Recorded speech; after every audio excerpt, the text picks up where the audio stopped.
আজকের গল্প ভালোবাসা আজও পাশে আছে। ৫ তলার ফ্ল্যাট বাড়ির ৩ তলার বারান্দায় দাঁড়িয়ে পাপিয়া পশ্চিমের দিকে তাকিয়েছিল। ঘড়ির সময় অনুযায়ী এখন সূর্যাস্তের সময়।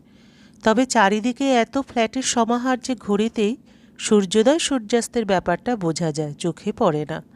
আকাশের এক ফালি চোখে পড়ে, তাও যদি অনেক কায়দা করে ঝুঁকে ওপর দিকে তাকায় তবেই। আজ মনটা ওর একটু ভার, বাড়ির কথা খুব মনে পড়ছে। বাবা মায়ের খবর পায়নি অনেক দিন। ভালোই আছে নিশ্চয়ই। চিঠির যুগ শেষ হয়ে গিয়ে এখন ফোনের সময়, কিন্তু ওর হাতে ফোন নেই। বিয়ের আগেরটা দাদা কেড়ে নিয়েছিল, আর দেয়নি। আর কৌশিক এখনও ওকে ফোন কিনে দেয়নি, শুধু বলেছে দরকার হলে ওর ফোন থেকেই মা বাবার খবর নিতে। একদিন ১ মিনিটের জন্য মা শুধু কুশল প্রশ্ন করেছিল, আর ও শুধু হ্যাঁ আর নাতে উত্তর দিয়েছে। ওইটুকু সময়ের জন্য ওকে চোখের দৃষ্টি থেকে আড়ালে যেতে দেওয়া হয়নি। ভাস্বতী এসে জিজ্ঞাসা করলো, চা খাবে তো? পাপিয়া উত্তর দিল, এখন না, পরে। ও রান্নাঘরের দিকে ফিরে যেতে পাপিয়া আবার সামনের দিকে তাকালো। উল্টো পাশের নতুন তৈরি ফ্ল্যাটগুলিতে এক এক করে আলো জ্বলে উঠেছে। অত্যাধুনিক ফ্ল্যাটের বাসিন্দাদের ব্যালকনিতে আসতে দেখা যায় না। ওরা ওই পায়রার খোপটুকুতেই সুখী। পায়রার কথা মনে আসতে ওর মনে পড়ল কানন মাসিমার কথা, উত্তর কলকাতার পুরনো বাড়ির বাড়িওয়ালি। ওই বাড়ির ছাদে এক ঝাঁক পায়রা বাসা ছিল। সকালে মাসিমা উঠোনে চাল গম ছড়িয়ে আয় আয় বললেই ঝাঁকে ঝাঁকে নেমে আসতো। সারা বাড়ি ওদের বকম বকমে ভরে উঠত। আর এখানে কত নিস্তব্ধতা। আজ ৩ দিন হলো ওরা উত্তর কলকাতার ভাড়া বাড়ি ছেড়ে মধ্য কলকাতার এই ফ্ল্যাটে উঠে এসেছে। ওরা বলতে ও, কৌশিক, ভাস্বতীদি আর সনদদা। আগের বাড়িটা খারাপ ছিল না, কিন্তু তাও কৌশিক রাজি হলো না ওখানে ১.৫ সপ্তাহ বেশি থাকতে। তাড়াতাড়ি খোঁজখবর নিয়ে উঠে এসেছে এখানে। এখানে ওর একটু মন টিকছে না। আগের বাড়ির বাড়িওয়ালি মাসিমা খুব গল্প করতে ভালোবাসতেন। ওনার মেয়ে দোলনের সঙ্গে তো বেশ ভাব হয়ে গিয়েছিল। কৌশিক সকালে কাজে বেরিয়ে যাওয়ার পর দুপুরের দিকে ওদের গল্পের আসর বসত। ওনাদের সাথে কথা বলতে গিয়ে বাড়ির কথা মনে পড়ে যেত পাপিয়ার। ওদের সাথে গল্প করে ভারী মন হালকা করে নিত ও। কিন্তু ওর ননদ ভাস্বতীর এই গল্পের আসর ঠিক পছন্দ হয়নি। সন্ধ্যার চা একসঙ্গে খেতে বসলেই এই কথাটা তুলত, তোমার অত কি গল্প বাড়িওয়ালির সাথে? ভাড়াটা এদের একটু সমঝে চলাই উচিত। ওদের সাথে আমাদের মনের মিল হবে না। ও উত্তর দিত না। দিন ১৫ হলো বিয়ে হয়েছে ওর আর কৌশিকের। এত অল্প সময় ওর সব দোষগুণ না বুঝতে পারলেও এটুকু বুঝতে পেরেছিল দিদির সাথে তর্ক করা ওর পছন্দ নয়। একদিন এই নিয়ে বেশ কড়া কথা শুনতে হয়েছে ওকে। এই বাড়িতে দিদির কথাই শেষ কথা। জামাইবাবু মানুষটিকেও বুঝেই উঠতে পারেনি। সকাল হলে বাড়ির দুটো পুরুষ একই সঙ্গে বেরিয়ে যায়, রাতে ফেরে নিজের নিজের পছন্দের সময়। কৌশিক একটা জিমের ইনস্ট্রাক্টর, এরকমই জানে পাপিয়া। সম্বন্ধটা এনেছিল বাবার এক পরিচিত, যে হাওড়ায় থাকে। বিশেষ খোঁজখবর নেওয়া হয়নি, সময় কোথায় তখন। কোনো মতে চন্দনের হাত থেকে ছাড়িয়ে এনে তাড়াতাড়ি কৌশিকের সাথে ৭ পাকে ঘুরিয়ে দেওয়া হয়েছিল। সন্ধ্যার পরপরই দরজায় বেল বাজল। ভাস্বতী রান্নাঘর থেকে চেঁচিয়ে বলল, পাপিয়া দরজা খোলো, ভাই ফিরেছে। পাপিয়া খানিক অবাক হয়েই দরজা খুলল।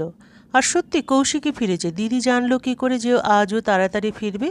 সকালে বলে গিয়েছিল কি? পাপিয়া মনে করতে পারল না। ফোন করেছিল কি? কিন্তু দিদির ফোন তো বাজেনি। কৌশিক হাতের ব্যাগটা ওর হাতে ধরিয়ে বলল, ব্যাগে যা রয়েছে তা দিদিকে বলো গুছিয়ে রাখতে টেবিলের ওপর। পাপিয়া ব্যাগের ওজন আর যে সুগন্ধ বেরোচ্ছে তাতে অনুমান করলো কোনো খাবার আনা হয়েছে। ও ব্যাগ নিয়ে রান্নাঘরে গেল। তারপর কৌশিকের কথাটা আর একবার পুনরাবৃত্তি করল। ভাস্বতী ব্যাগটা নিল, তারপর বলল, চা তৈরি, তুমি ট্রেটা নিয়ে বসার ঘরে টেবিলে রাখো। আমি ব্যাগে কি আছে দেখে গুছিয়ে নিয়ে আসছি। খানিক পরে ভাস্বতী নিয়ে এলো ডিমের চপ প্লেটে সাজিয়ে। কৌশিকও ততক্ষণে বাথরুম থেকে ঘুরে এসেছে। ৩ জনে সোফায় বসে চায়ে চুমুক দিতে যাবে, সেই সময় সনদ এসে পৌঁছলো। ভাস্বতী রীতিমতো হইচই করে উঠল সনদ তাড়াতাড়ি ফেরাতে। ৪ জনে চায়ের আসর জমিয়ে তুলল। এরকম চায়ের আসর ওদের বাড়িতে প্রায়ই বসত। ৩ দাদা, ১ দিদি ও আর বাবা মা। তবে চায়ের সাথে বেশিরভাগ মুড়ি আলু ভাজা চলতো। মাঝে মধ্যে মা বা বড়দি পেঁয়াজি বানাতো। ডিম বা ভেজিটেবল বা মাংসের চপ ও আর চন্দন খেত যখন ওরা কলেজ থেকে বেরিয়ে বাস ধরার জন্য দাঁড়িয়ে থাকতো। কী গো, চপটা খেতে দারুণ না? ভাস্বতীর প্রশ্নে পাপিয়া অতীত থেকে বর্তমানে ফিরে এলো এক লহমায়। উত্তর দিল, হ্যাঁ দিদি, এ বাড়ির কাউকেও বুঝতে দিতে চায় না যে এই বিয়েতে ও সেভাবে খুশি হতে পারেনি। কৌশিক বলল, অফিস থেকে আস্তে আস্তে চোখে পড়ল, তাই নিয়ে এলাম।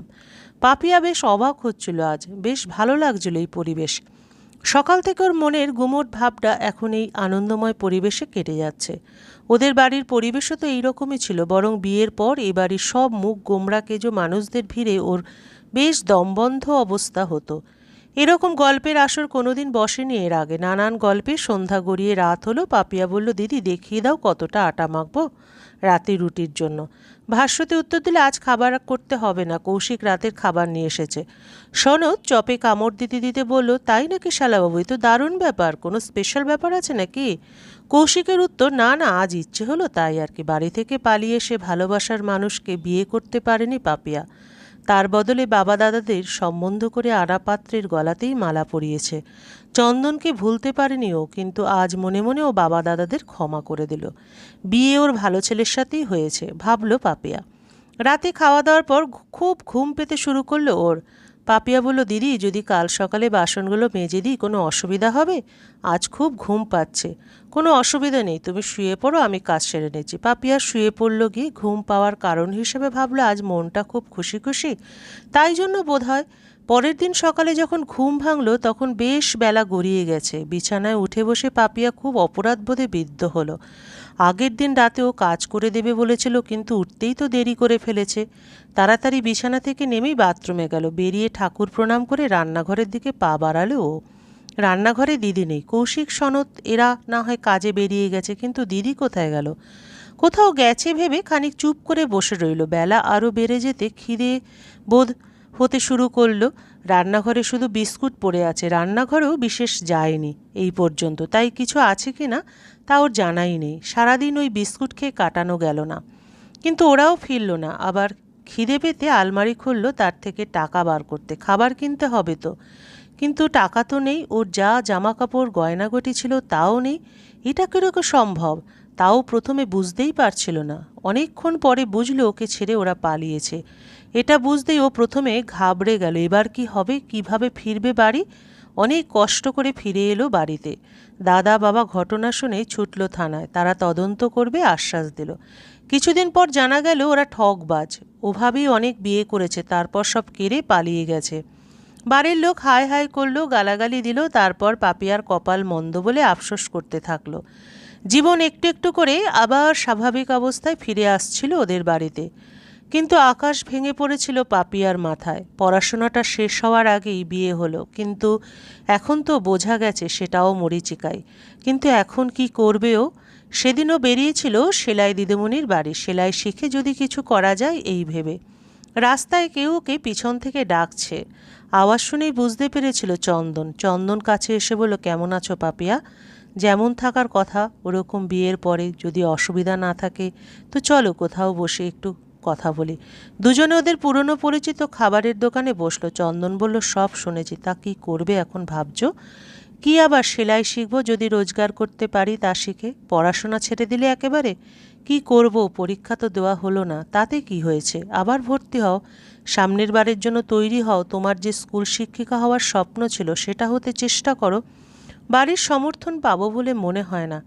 এখন তো তুমি জোর করতে পারবে, তোমার ভবিষ্যৎ গড়ে ওঠার সময় ওদের একটা ভুল সিদ্ধান্তে তোমার কিছুটা অমূল্য সময় নষ্ট হয়েছে, তাই এখন আর ওরা তোমার কাজে বাধা দিতে পারবে না। আমার মনোবল বাড়াতে তোমাকে পাশে চাই চন্দন। দুরাশা জেনেও বলে ফেলে পাপিয়া, কিন্তু ওকে অবাক করে চন্দন বলে, আমি সবসময় তোমার পাশে আছি পিয়া, তুমি চাইলে সারা জীবনই তোমার পাশে থাকবো। পাপিয়ার চোখে জল এসে গেল। চন্দন ওর হাত দুটো ধরে মৃদুস্বরে বলল, কাঁদছো কেন? যা চলে গেছে তা একটা দুঃস্বপ্ন, তাকে মনে করে কেঁদো না। সামনে তোমার বিশাল পথ পড়ে আছে, সেদিকে শুধু লক্ষ্য করে এগিয়ে যাও। পাপিয়া সিদ্ধান্ত নিল আবার পড়াশোনা করবে, তারপর নিজের পায়ে দাঁড়াবে। আজ আর ও একা নয়, ওর ভালোবাসা আজও ওর পাশে রয়েছে। গল্পের সমাপ্তি এখানেই। আবার দেখা হবে পরবর্তী আরেকটি গল্পের সাথে।